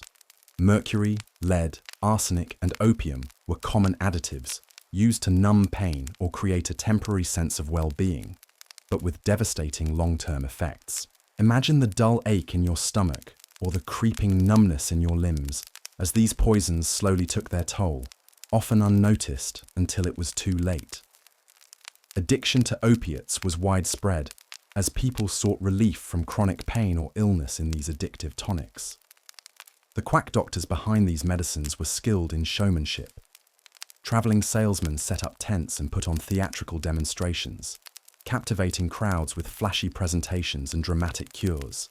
Their performances mixed entertainment with deception, drawing in desperate townsfolk eager for relief. You might hear the booming voice of a charismatic pitchman, promising a secret formula that would banish all ailments. His assistant, perhaps a strongman or a former patient, demonstrates seemingly miraculous recoveries, swaying the audience's belief. Yet, behind the spectacle, many patients were left disappointed or worse. Some medicines caused severe poisoning, while others simply delayed proper treatment, allowing diseases to worsen unchecked. Regulation was minimal or non-existent, and the government had little power to police these products. It wasn't until the early 20th century, well after the Wild West era, that laws like the Pure Food and Drug Act began to crack down on false advertising and dangerous ingredients. Despite the dangers, these medicines held a powerful allure. They offered hope where little else was available, and their bold promises were a balm for weary souls facing harsh realities. As you hold one of these bottles, you might feel the weight of both possibility and peril in your hands, a symbol of the frontier's mixture of innovation and desperation. Tomorrow, we will delve into one of the era's most notorious figures, the quack doctors themselves, those colourful characters who walked the line between healer and charlatan, leaving a complicated legacy behind. For now, settle deeper into your resting place. Breathe slowly and let the echoes of old frontier towns fade gently into the quiet of your dreams. As twilight descends on the frontier, you find yourself stepping into the dusty shoes of one of the era's most infamous figures, the quack doctor. These men, and occasionally women, roamed from town to town, bringing with them promises of miraculous cures, unorthodox treatments, and the allure of hope amid hardship. Imagine the scene, a crowded town square filled with curious onlookers, the air heavy with anticipation and the mingling scents of horses, dust, and faint traces of herbal remedies. The quack doctor stands tall, decked out in a flamboyant coat, his chest adorned with medals and certificates of dubious origin, each proclaiming his miraculous skill. His voice carries across the crowd, smooth and confident, offering panaceas for everything from consumption to fits of the nerves. You feel a mixture of fascination and unease as he unfolds his tales of healing, weaving stories that blend fragments of truth with elaborate exaggerations. These charlatans were masters of performance. Their medicine shows combined spectacle with salesmanship, juggling, music, and testimonials from actors playing grateful patients. It was a form of entertainment as much as it was commerce, designed to captivate and convince. But beneath the spectacle lurked a darker truth. Many quack doctors lacked formal medical training and relied on guesswork, superstition, and dangerous substances. Treatments could be painful, useless, or outright harmful. You might picture the variety of strange tools they carried: rattles, cups, scalpels, and bottles filled with mysterious liquids. Some administered bloodletting, a practice that had persisted from earlier centuries despite little evidence of its efficacy. Others used electric belts, devices they claimed could restore health through electrical currents, though in reality, they did little more than buzz uncomfortably on the skin. Patients who sought help from quack doctors often did so out of desperation, with few alternatives available in the remote frontier. The lack of licensed physicians and the rough conditions made these itinerant healers a vital, if risky, part of the medical landscape. The quack doctor's relationship with the community was complicated. On one hand, they brought hope, novelty, and sometimes actual relief. On the other, they exploited fears and illnesses for profit, sometimes leaving their patients worse off than before. You might sense the tension as townsfolk debated the merits of these doctors. Some staunchly supportive, others deeply skeptical. It was a world where trust was hard-earned and easily lost. Despite the controversies, some quack doctors did have genuine knowledge and occasionally stumbled upon effective treatments. The line between healer and charlatan was often blurred, reflecting the frontier's harsh realities and limited resources. As the night deepens, you are left with the image of this enigmatic figure, part performer, part healer, part trickster, embodying the paradox of medicine in the Wild West, a blend of hope and hazard, science and superstition. Tomorrow, we will explore one of the most bizarre medical devices of the era, the so-called vibrating belts and other electrical contraptions that promised cures for nearly every ailment. For now, let your thoughts drift gently, carried by the soft hum of frontier life settling into night. As dawn breaks over the rugged landscape, your journey takes you into the curious world of one of the Wild West's most peculiar medical inventions, the vibrating belt. You might wonder how such a strange device ever gained popularity, a story that reveals much about the hopes, fears, and limited knowledge of the time. Imagine stepping into a modest frontier parlor or a general store corner where these devices were often displayed. The belt itself looks rather unassuming at first glance. A leather strap fitted with a small mechanical motor connected to a crank or battery, designed to produce vibrations when wrapped around a patient's waist or limbs. The promise was bold and simple, that this gentle shaking would cure ailments ranging from nervous disorders to indigestion and even revive the reproductive organs. The sellers claimed the belt's vibrations stimulated circulation, shook loose toxins, and restored youthful vigor. The idea was wrapped in a cloak of modernity, appealing to a public fascinated by electricity and new technologies. As you imagine yourself wearing the belt, the gentle buzzing and rhythmic shaking might feel oddly soothing at first, like a faint massage. But as time passed, many users grew skeptical of its true effects. For some, the vibrations were merely a mild distraction, while for others, the belt's constant buzzing became an irritating nuisance. These belts were part of a larger trend in the late 19th and early 20th centuries, where electrical devices were marketed as panaceas. In a world with few effective medical treatments, these gadgets seemed to offer a science-backed alternative, even if the science was often misunderstood or outright fabricated. The sales pitches surrounding vibrating belts were theatrical, often delivered by charismatic salesmen traveling from town to town. Their demonstrations might include placing a volunteer in front of a curious crowd who would describe feeling rejuvenated after just a few minutes of buzzing. Behind the scenes, however, the belts were sometimes linked to minor injuries, bruises, skin irritations, or muscle soreness, as the motors were crude and lacked proper controls. Yet, the more serious harm came from the false hope they inspired. People suffering from genuine illnesses might delay seeking proper care, believing these mechanical miracles could solve their problems. The vibrating belt also became a symbol of the era's fascination with technology and self-improvement. Advertisements promised not only physical health but also vitality, virility, and even attractiveness, all wrapped up in the buzz of this strange contraption. As you sit quietly, you might imagine the soft mechanical hum filling a small room, the rhythmic vibration creating an odd background noise as someone relaxes in an armchair, hoping for relief. Beyond the belts, other electrical devices competed for attention. Electric bath machines, radiant heat lamps, and electric hairbrushes flooded the market, all promising health benefits. This electrical fad reflected the blend of optimism and desperation that characterized frontier medicine. You might reflect on how the allure of electricity, Then a new and mysterious force led many to embrace these devices with hope, even when their effectiveness was dubious at best. As we leave the vibrating belt behind, the story of Wild West medicine continues with other strange treatments and devices, many of which highlight the stark contrast between hope and reality in a harsh time. Tomorrow, we will explore the harsh and often brutal reality of surgery in the Wild West. Procedures performed without anesthesia, often in unsanitary conditions, and the incredible bravery or desperation of those who underwent them. For now, breathe deeply, feeling the gentle vibration of your own breath, and let your thoughts float away like dust on the dry wind, drifting softly into the quiet night. As the dust settles on the fading echoes of the vibrating belt's hum, your journey leads you deeper into the harsh realities of Wild West medicine, the world of frontier surgery.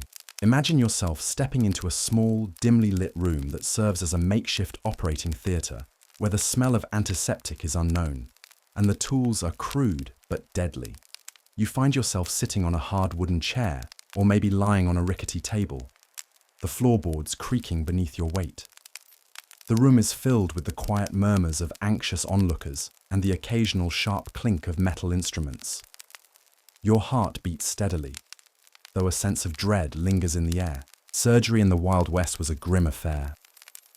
There was no modern anesthesia to dull the pain, no sterile environment to prevent infection. Instead, you had to rely on your own grit and a hefty dose of luck. The surgeon, often a local doctor with limited training or sometimes a traveling medicine man, approaches with instruments that might look familiar: knives, saws, bone forceps, and scalpels, but they are far from the precise tools used in today's hospitals.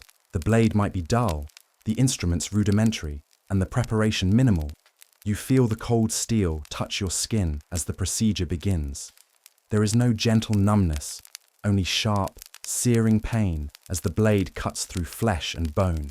The surgeon works quickly, driven by the knowledge that the longer the operation takes, the greater the chance you will lose consciousness, or worse, succumb to shock.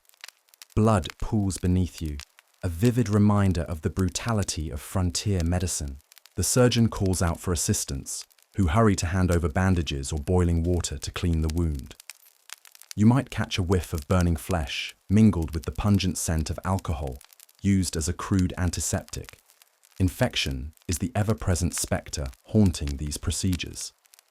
Without proper sterilization, surgical sites often became breeding grounds for deadly bacteria. Gangrene and sepsis were common, turning simple wounds into fatal complications. The fear of death in surgery was so intense that many patients chose amputation over risking infection elsewhere in the body. A broken or crushed limb was often removed hastily, sometimes without sufficient pain relief or careful technique. You try to steady your breathing, focusing on the sounds around you. The surgeon's steady commands, the rustle of cloth, the gasps or muffled cries of others undergoing treatment. Time seems distorted, stretching endlessly in the agony of the moment. Yet, despite the horrors, these surgeries saved lives. The surgeons, often out of necessity and limited resources, developed remarkable skills, learning through trial and error. The frontier demanded resilience, both from the healers and their patients. Outside the operating room, the community held mixed feelings about these procedures. They were fearful, grateful, skeptical, and sometimes reverent. Stories of miraculous survival spread alongside tales of tragic failure. You can almost feel the tension as families prayed silently, hoping that their loved ones would pull through. The surgeon's reputation hung in the balance with each operation. A single mistake could mean ruin or redemption. The bravery of those who face surgery in the Wild West is staggering. Without modern comforts or guarantees, they submitted themselves to a painful ordeal with only hope as their shield. As the procedure concludes, the surgeon quickly dresses the wound, applies bandages, and perhaps prescribes rudimentary remedies like whiskey to dull the pain, or herbal concoctions to ward off infection. You lie back, exhausted and trembling, your body raw but alive. The room fades slowly as you are carried away on a stretcher, the sounds dimming like a distant thunderstorm. This brutal chapter of medical history reminds us of the incredible human endurance in the face of overwhelming adversity. The gap between life and death was narrow, and every breath was a victory. Tomorrow, we will delve into the world of the Wild West's herbal remedies, plants and potions that offered some relief, sometimes alongside the strange and bizarre.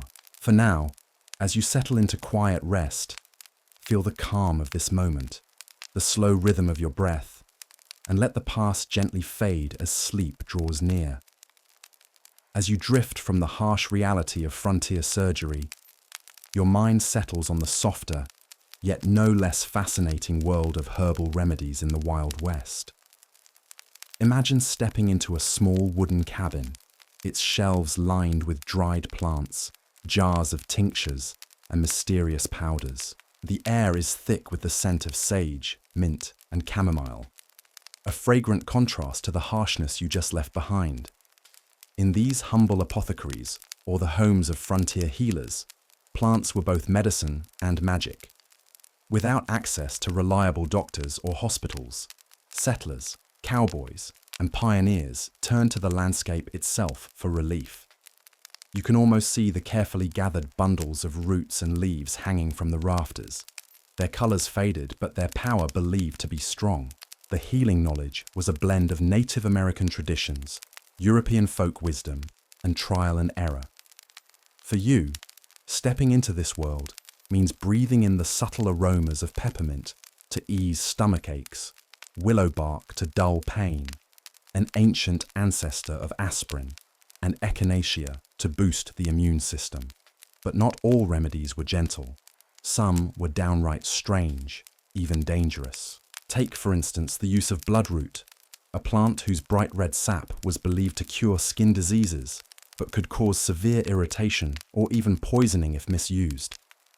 Or the application of mercury-based ointments, touted for their ability to treat everything from syphilis to skin lesions, despite their toxic nature. As you imagine yourself sitting beside a healer's table, you notice the assortment of tools, mortar and pestle, glass bottles filled with amber liquid, and handwritten recipe books passed down through generations. These potions and salves might be concocted with precision or hastily thrown together, depending on the skill and mood of the maker. You reach out, touching a smooth vial of tincture. The liquid smells faintly of alcohol and herbs, promising relief but holding the unknown. The healer carefully measures doses, knowing that too little might be ineffective and too much could be harmful. The sensory experience extends beyond the smells and sights. Some herbs had textures that surprised you, the sticky resin of pine, the roughness of dried bark, or the delicate softness of lavender petals. Each plant carried its own story, its own history of use and lore. Despite the relative gentleness of herbal medicine, the Wild West was a place where desperation sometimes led to misuse. People might consume large quantities of miracle cures, influenced by traveling salesmen who promised instant healing. These potions often contained alcohol, opiates, or other addictive substances, masking symptoms without addressing causes. You listen closely as the healer recounts tales of patients cured and those harmed, their voices calm, yet filled with a mix of hope and resignation. The community's faith in these remedies was sometimes a double-edged sword, a source of comfort and a cause of further suffering. The quiet routine of preparing and administering these remedies contrasts sharply with the chaos of the frontier's more dramatic medical emergencies. Here, the pace is slow, deliberate, almost ritualistic. You can feel the calm presence of the healer as they carefully grind herbs, mix liquids, and whisper prayers or instructions. Outside the cabin, the wind carries the faint rustle of leaves and the distant call of a bird, grounding you in the natural world that provided both medicine and mystery. The frontier's vastness and isolation made these plants precious allies, treasured for their power to heal or harm. As you prepare to leave this world of herbal wisdom, you might reflect on the delicate balance between knowledge and ignorance that defined so much of the Wild West's approach to health. It was a time of experimentation, hope, and often painful lessons. Tomorrow, we will turn to the curious world of snake oil salesmen, those infamous traveling charlatans, whose promises of miracle cures captivated and conned countless souls desperate for relief. For now, breathe deeply, letting the soothing scents of the herbal cabin linger in your mind as you relax deeper into rest, drifting gently towards sleep. As you awaken gently from the soothing world of herbal remedies, your path now leads to the colorful and often deceptive world of the Wild West's snake oil salesman. Picture yourself on a dusty main street surrounded by the creak of wooden signs, the murmur of curious townsfolk, and the occasional whistle of a passing steam train. It's a hot afternoon, and a crowd gathers near a makeshift stage outside a weathered storefront. You hear the booming voice of the traveling salesman, a man dressed in flashy clothes with a wide-brimmed hat casting a shadow over a confident smile. His voice rings out, promising miraculous cures for ailments you might not have even known you had. The promise, a magical elixir that will fix everything. From rheumatism to indigestion, from wounds to female complaints. You watch as he gestures dramatically, waving a small bottle filled with a mysterious amber liquid. The smell is faintly sweet, almost medicinal, but something about it feels off. The crowd listens intently, some skeptical, others hopeful, drawn by the charisma of this man and the desperate need for healing. Snake oil salesmen were the quintessential quacks of the Wild West, peddling products with exaggerated claims and little to no scientific backing. The term snake oil itself came from traditional Chinese medicine, where oil made from the Chinese water snake was actually used for joint pain. But the Wild West versions were often cheap concoctions of mineral oil, turpentine, and other dubious ingredients. You imagine the scene as bottles change hands, the salesman's slick tongue convincing people to part with their hard-earned money. You might even be tempted yourself, desperate for relief from a lingering ache or illness. The excitement and hope mingle with the faint suspicion lingering in the air. Behind the scenes, these salesmen had little regard for the well-being of their customers. Some were outright frauds, while others genuinely believed in their potions, though their beliefs were based on hearsay and folklore rather than evidence. Either way, the consequences could be dire: wasting money, delaying proper treatment, or worse, suffering harmful side effects. The sensory details of a snake oil pitch are vivid. The crowd's shifting feet on dusty ground, the faint scent of sweat and horse manure, blending with the pungent odor of the salesman's bottle. The flicker of sunlight on glass and the whispered exchanges between hopeful buyers create a charged atmosphere.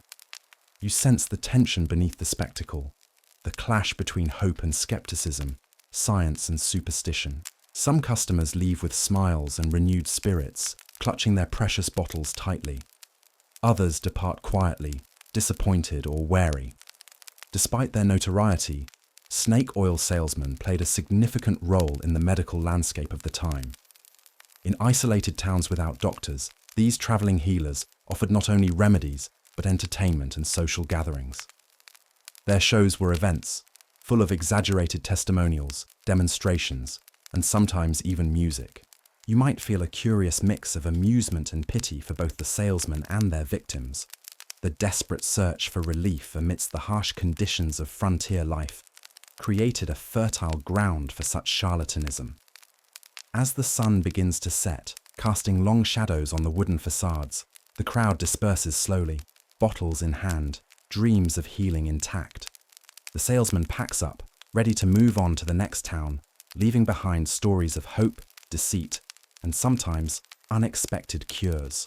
Tonight, as you settle into quiet rest, consider the complex dance of trust, desperation, and survival that defined medicine in the Wild West. The boundary between genuine healing and fraud was blurred, shaped by the needs and limits of the time.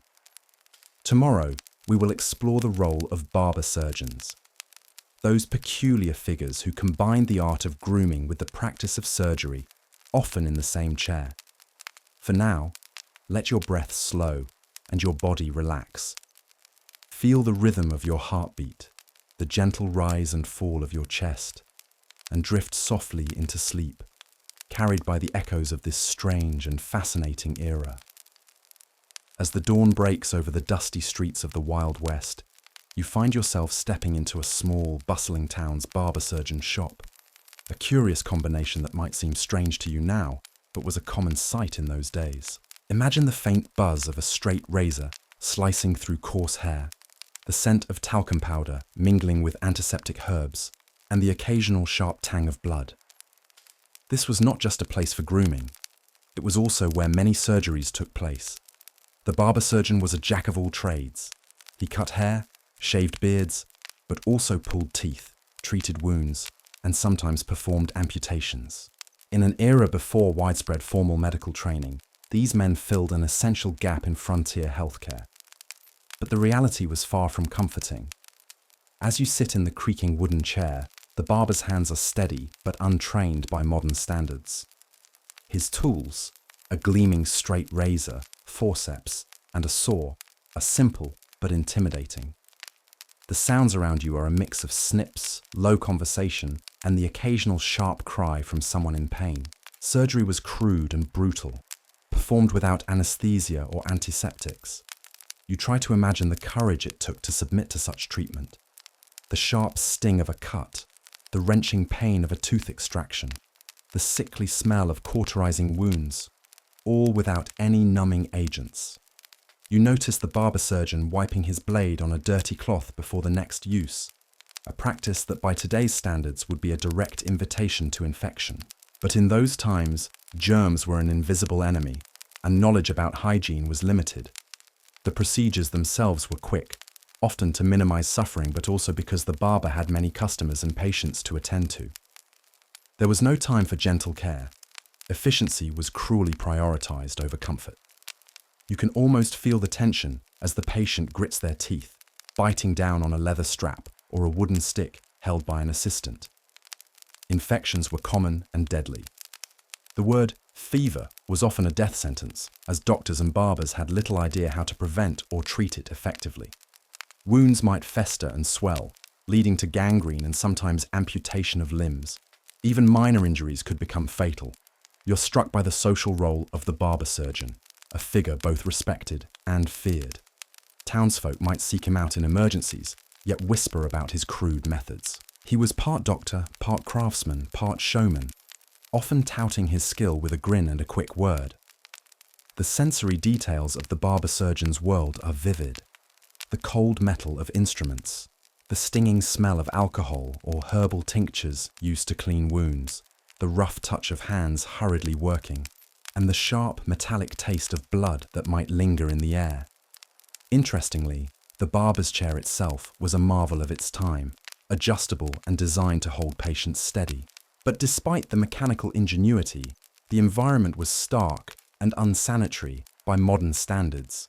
You might notice the paintings or photographs on the walls, portraits of previous patients or engravings depicting anatomy and surgical tools. These images offered some education, but they were far from the sophisticated medical knowledge we have today. Throughout your imagined visit, the barber surgeon's tone remains calm and matter-of-fact, explaining procedures in a way meant to reassure, even as the reality was harsh. His anecdotes about past patients and tricky cases add a human dimension to the scene, a reminder that even in crude conditions, care was deeply needed. Before you leave this world, you feel a wave of gratitude for modern medicine, anesthesia, and sterile environments. The Wild West barber surgeon represents both the resilience and the peril of frontier healthcare. Tomorrow, we will delve into the role of midwives and birth attendants in the West. Brave women who delivered babies in rough conditions, often with little help or resources. For now, take a deep breath, relax your muscles, and allow your mind to drift as the rhythmic cadence of your breath guides you gently towards sleep, wrapped in the quiet history of healing long ago. As the day slowly fades into evening, you find yourself drawn to the modest cabin of a midwife deep in the heart of a Wild West settlement. The air is thick with the scent of burning sage and dried herbs hanging from the rafters, mingling with the faint odor of smoke from the hearth. This humble space is where life begins amid the harsh realities of frontier existence, and where the courage and skill of midwives played a crucial, yet often overlooked role. Imagine yourself stepping quietly inside, greeted by the soft glow of a lantern casting flickering shadows on wooden walls. The midwife, a woman weathered by years of experience, moves with calm purpose. Her hands are steady and gentle, though you sense the weight of responsibility she carries, a burden shared by few. You listen as she speaks in soothing tones, assuring a labouring mother whose cries echo through the small room. The sounds are raw and real, a mix of pain, hope, and determination.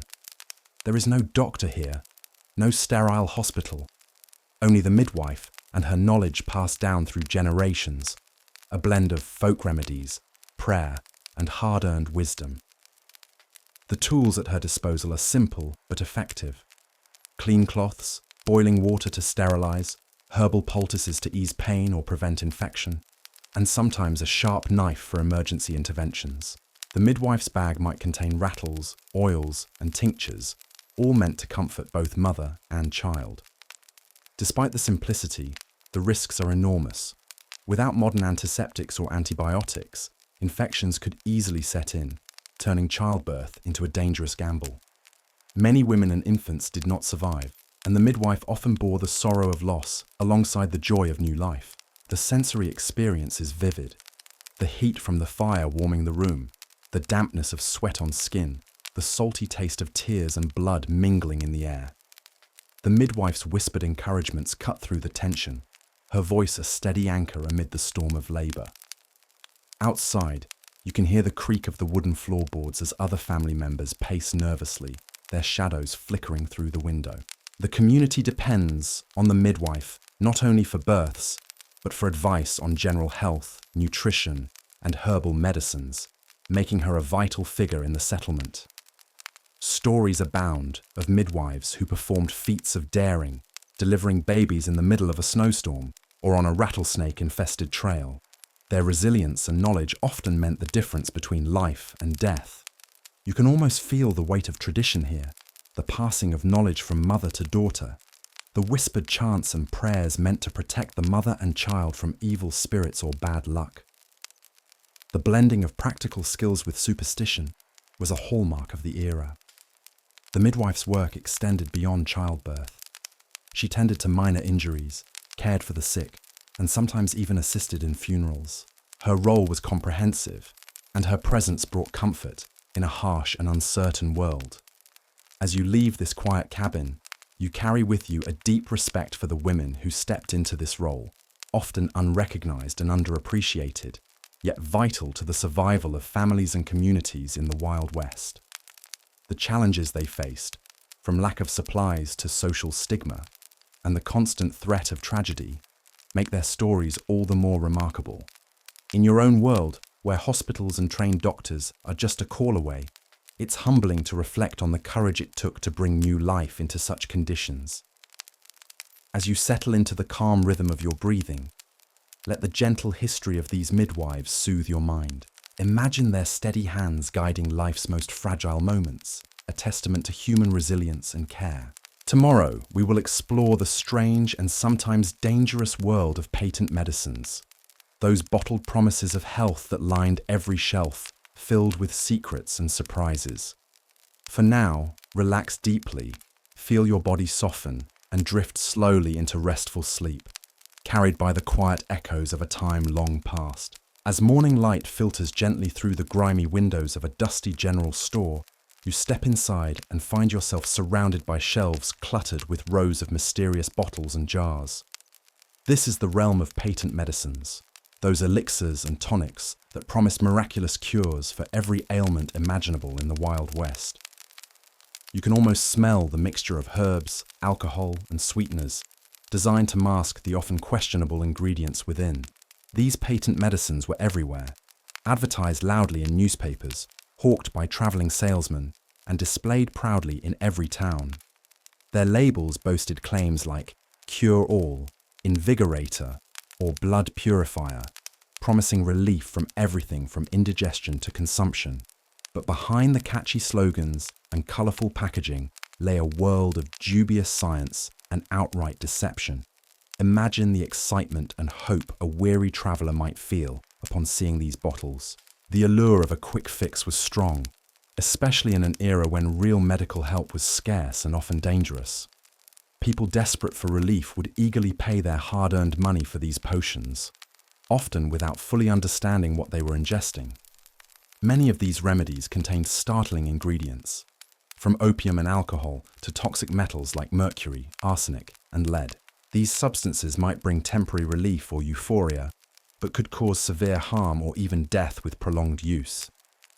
The idea that something so harmful could be sold openly is a chilling reminder of the medical ignorance of the time. You can hear the enthusiastic pitches of the traveling medicine men as they set up their tents in town squares, demonstrating their miracle cures with dramatic flair.